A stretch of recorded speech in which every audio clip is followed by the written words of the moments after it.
Olá pessoal, sejam todos bem-vindos de volta ao nosso curso de projetos elétricos. Vamos dar continuidade ao nosso curso. Na aula de hoje vamos falar sobre os circuitos resistivos em corrente alternada. Vamos verificar como analisar e resolver circuitos resistivos em corrente alternada utilizando sobretudo os fasores para representar os sinais senoidais.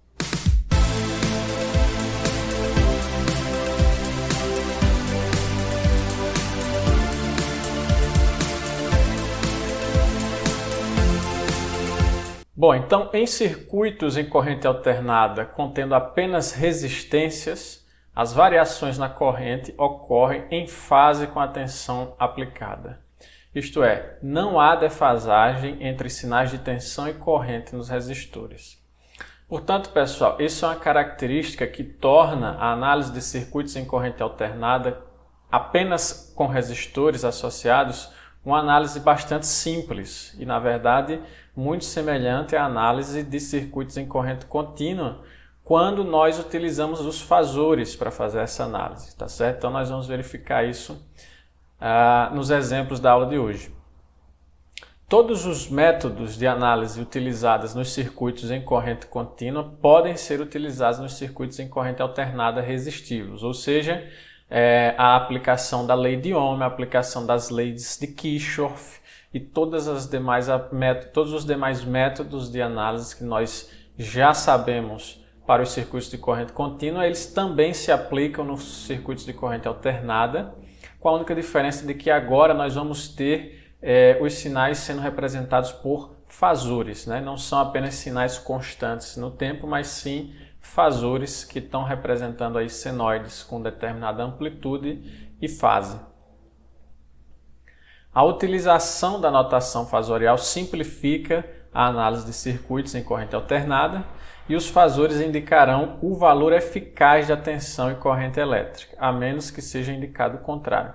Então essa é uma informação que nós já havíamos passado nas aulas anteriores, né? De que os fasores, a princípio, eles utilizam sempre a expressão do valor eficaz e não do valor máximo das ondas de tensão e corrente. Tá? Então, a menos que isso seja indicado explicitamente, você considere que aquele valor associado ao fasor é o valor eficaz da tensão e da corrente elétrica. E também uma outra informação é que os fasores não possuem a representação, na sua representação, a informação da frequência do sinal, né? Então você tem lá a informação de amplitude, módulo e de fase, mas você não tem a informação da frequência. Portanto, a frequência padrão dos sistemas é 60 Hz, a menos que seja indicado o contrário. Então, se você por um acaso precisar fazer a representação no tempo ou a representação senoidal dos fasores, você não vai ter provavelmente a informação da frequência elétrica, então você considera que será 60 Hz, porque 60 Hz é a frequência padrão no sistema elétrico brasileiro. Tá? E se houver a informação de frequência com valores diferentes, aí você considera esse valor diferente. Caso não haja informação, você considera o valor padrão de 60 Hz. Bom, então é isso, né? A teoria é muito simples. Vamos agora fazer alguns exemplos apenas para verificarmos como a gente analisa os circuitos em corrente alternada e vocês vão verificar que é de uma forma muito semelhante aos circuitos de corrente contínua, quando existem apenas resistências. Tá? Mais à frente no curso nós vamos verificar que existem outros elementos diferentes das resistências e esses elementos, que são os indutores e os capacitores, esses sim, eles vão provocar defasagens, né, na relação entre tensão e corrente. Né? Então a análise para eles tem algumas especificidades, mas para os resistores a análise é bastante simples. Então aqui no exemplo 1 é informado o seguinte: calcule a corrente e a queda de tensão em cada resistência no circuito abaixo. É um circuito que tem a associação de dois resistores em série, R1 de 5 ohms, R2 de 15 ohms. Ele tem uma fonte de tensão alternada, né? É importante sabermos, este é o símbolo da fonte de tensão alternada, tá certo? Com essa senoide aqui representando justamente o sinal senoidal alternado. E essa tensão dessa fonte, tá certo? Está sendo indicada aqui por um fasor na sua forma polar, né? Então ele tem um módulo de 110 volts e uma fase de 30 graus. Esse 110 volts é, portanto, o valor eficaz da tensão elétrica. E aí a pergunta é qual é a queda de tensão em cada resistência abaixo, tá? Então, naturalmente, nós vamos aplicar aqui o que é a lei de Ohm para descobrir qual é o valor da corrente elétrica que passa nesse circuito. E uma vez sabendo a corrente, a gente pode definir a queda de tensão em cada resistor, porque ela será simplesmente a corrente vezes a resistência, vezes o valor da resistência, não é isso? Então, pela lei de Ohm, nós sabemos que a corrente elétrica é igual à tensão elétrica sobre a resistência equivalente do circuito, que no caso aqui é a soma das duas resistências R1 e R2. Uma coisa importante é a notação dos valores. Veja que os valores de corrente e tensão estão representados em negrito.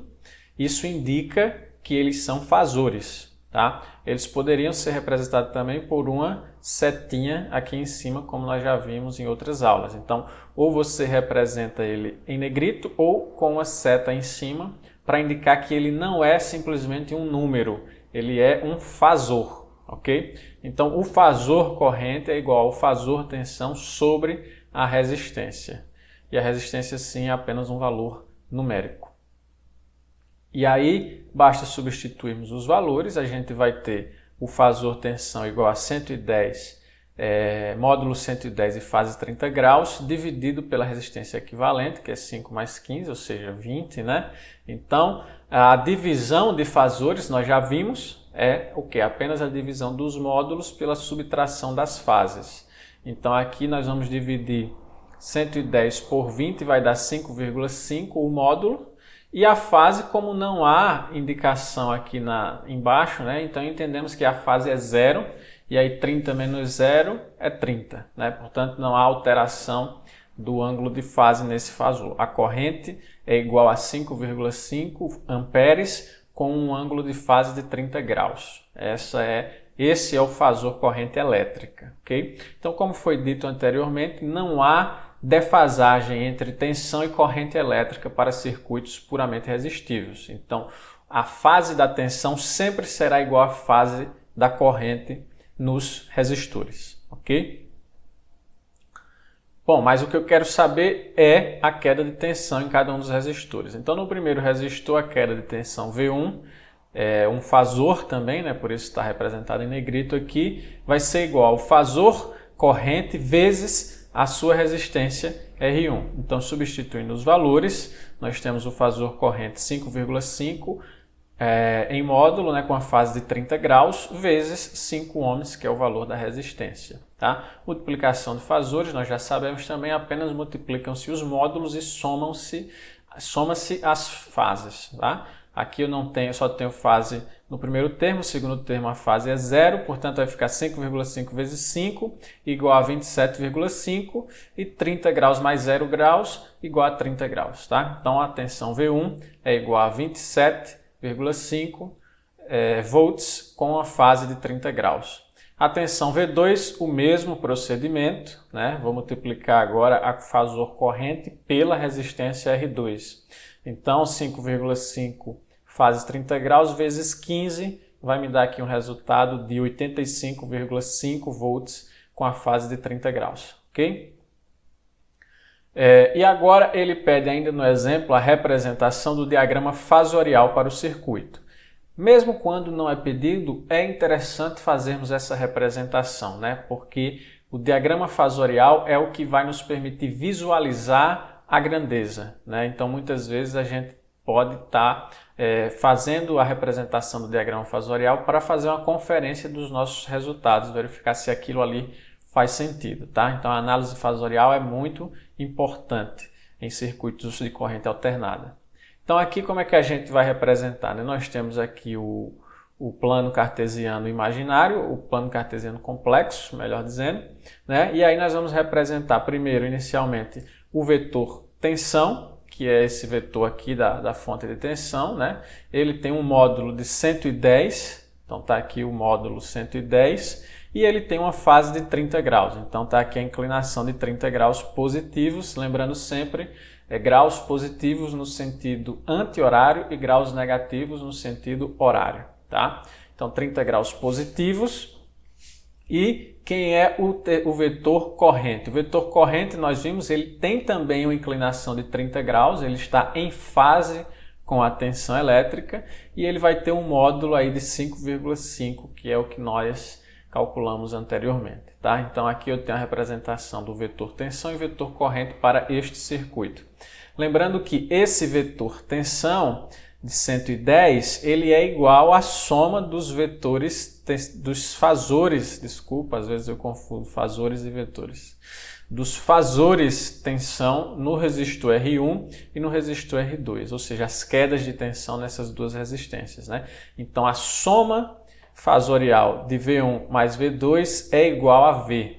Como os fasores V1 e V2 eles possuem a mesma fase, então a soma fasorial deles é simplesmente a soma dos seus módulos, mantendo-se a fase, né? Então nós temos aqui a soma desses dois fasores resultando no fasor tensão total do circuito aqui, que é 110, todos eles com a fase de 30 graus. Então a principal característica de circuitos resistivos em corrente alternada: não há alteração de fase. A fase é sempre igual em todos os elementos, seja para a corrente ou seja para a tensão. Então, se eu tenho uma fonte com a fase 30 graus, todos os demais grandezas no circuito acompanharão essa fase e terão também uma fase de 30 graus. Ok? Isso torna a resolução, a análise dos circuitos resistivos muito simples. Bom, então vamos agora ao exemplo 2 da aula. É dito o seguinte: um ferro elétrico e uma lâmpada incandescente estão conectados em paralelo em uma instalação elétrica de 120 volts. Essa informação, 120 volts, a gente deve lembrar que sempre que ela é o valor eficaz da tensão elétrica, ok? Então, estão em paralelo em uma instalação elétrica de 120 volts.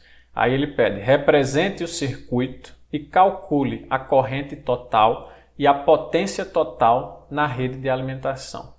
E aí ele diz: considere a resistência do ferro elétrico 20 ohms e a resistência da lâmpada incandescente 100 ohms. Essa representação desse circuito é muito simples, porque nós sabemos que tanto o ferro elétrico como a lâmpada incandescente eles podem ser representados em termos de circuitos elétricos por uma resistência. O ferro elétrico é um elemento puramente resistivo e a lâmpada incandescente também é um elemento puramente resistivo. Então, na verdade, nós vamos ter aqui um circuito com duas resistências associadas em paralelo, uma de 20 ohms e uma de 100 ohms, ok? Então aqui nós temos o circuito que representa essa instalação que o problema enunciou, em que nós temos uma fonte de tensão de 120 volts, uma fonte de tensão alternada de 120 volts, valor eficaz. Não é informado aqui a fase da tensão, então nós podemos considerar que ela tem uma fase zero, né, para simplificar o nosso trabalho. Então consideremos que ela tem uma fase zero, e aí eu tenho dois resistores associados em paralelo, resistor de 20 ohms representando o ferro elétrico e o resistor de 100 ohms representando a lâmpada incandescente. E a pergunta que ele faz é: qual é a corrente total do circuito e qual é a potência total do circuito? Então eu quero saber essa corrente total aqui e depois disso eu quero saber qual é a potência que está sendo dissipada nesse circuito, tá? Bom, a corrente total vai ser a soma das correntes I1 e 2, certo? Pela segunda lei de Kirchhoff, a soma das correntes que entram no nó é igual à soma das correntes que saem do nó. Então o I total é igual a I1 mais I2. E eu sei também que, apenas observando esse circuito, eu sei que a tensão sobre essas resistências é igual à tensão da fonte, porque essas resistências elas estão conectadas em paralelo com a fonte, portanto a fonte de tensão vai impor o seu sinal de tensão sobre essas resistências. Então eu conheço o valor da resistência e conheço a tensão sobre a qual ela está submetida. Portanto, eu consigo calcular facilmente a corrente em cada um desses ramos aqui do circuito pela aplicação direta da lei de Ohm, ok? Bom, quem é a corrente I1?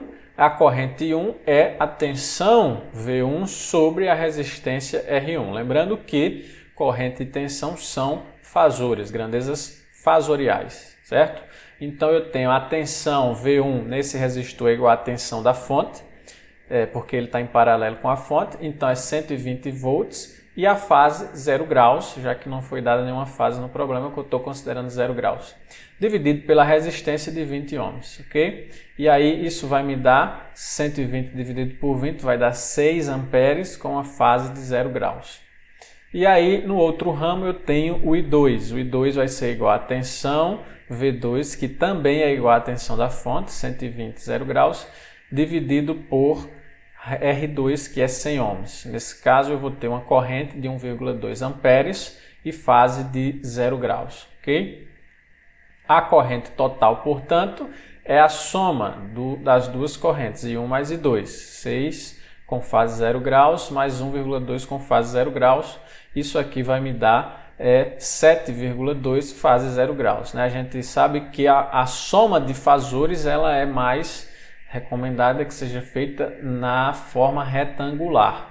Contudo, como esses fasores têm fases iguais, eu posso repetir a fase e somar os módulos. Tá? Então eu posso fazer a soma também na forma polar muito facilmente. Tá? Sempre que as fases forem iguais, as operações com fasores vão se restringir ao módulo. Né? A gente apenas repete a fase e faz a operação no módulo. Então, 6 mais 1,2, 7,2 e fase 0 graus. Essa é a corrente total do circuito, é uma das informações que ele pedia. A outra informação diz respeito à potência total. Né? Então a gente sabe que a potência é igual a quem? A módulo da tensão vezes módulo da corrente. É a mesma expressão que nós já conhecemos para o caso dos circuitos em corrente contínua. Tá? Ela continua válida aqui, só que no caso da potência elétrica, ela não tem módulo, tá? A potência elétrica ela não tem fase, ela tem apenas módulo. Então, nós vamos multiplicar os módulos da tensão e da corrente, certo? Nós vamos estudar a questão da potência em circuitos de corrente alternada de uma forma mais detalhada nas próximas aulas, tá certo? E aí nós vamos compreender que existem algumas particularidades para a representação da potência elétrica em circuitos de corrente alternada. Mas, por enquanto, é suficiente sabermos que, se o circuito ele é puramente resistivo, eu posso aplicar a mesma fórmula que eu utilizava em circuitos de corrente contínua, em que a potência elétrica é simplesmente a multiplicação da tensão vezes a corrente. Lembrando que a potência não tem fase, ela tem apenas módulo, então nós vamos fazer a multiplicação dos módulos da tensão e corrente, tá? Então quem é o módulo da tensão no circuito é 120 volts, quem é o módulo da corrente é 7,2 amperes, nós acabamos de calcular. Isso aqui vai nos dar uma potência de 864 watts, portanto essa é a potência que está sendo dissipada nesse circuito, né, em que há a conexão de um ferro e de uma lâmpada incandescente. Okay? Bom, então apenas continuando o exemplo 2, né, a letra B diz: represente o diagrama fasorial para o circuito. Tá? Então, como eu disse, é sempre interessante fazermos a representação fasorial para fazermos a análise, né, do que está acontecendo lá no circuito. Então, nesse caso aqui, nós vamos ter o plano cartesiano imaginário e vamos plotar os valores de tensão e corrente elétrica, os vetores, os fasores de tensão e corrente elétrica, tá? Então, no caso, o que é que nós vamos ter? Nós consideramos a fase 0 graus, tanto para a tensão quanto para a corrente.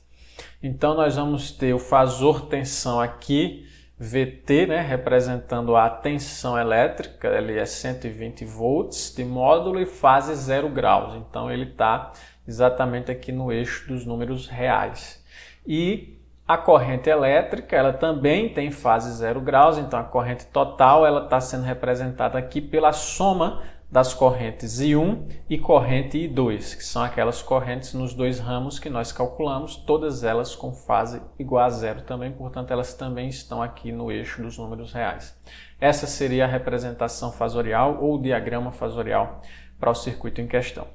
Ok? Bom, pessoal, e assim nós encerramos a aula de hoje. Abordamos aí um assunto bastante simples, que é a análise de circuitos puramente resistivos em corrente alternada, né? Verificamos que a análise é bastante semelhante ao caso dos circuitos com corrente contínua. Fizemos alguns exemplos, espero que tenham ficado claro para vocês. E nos vemos então na próxima aula.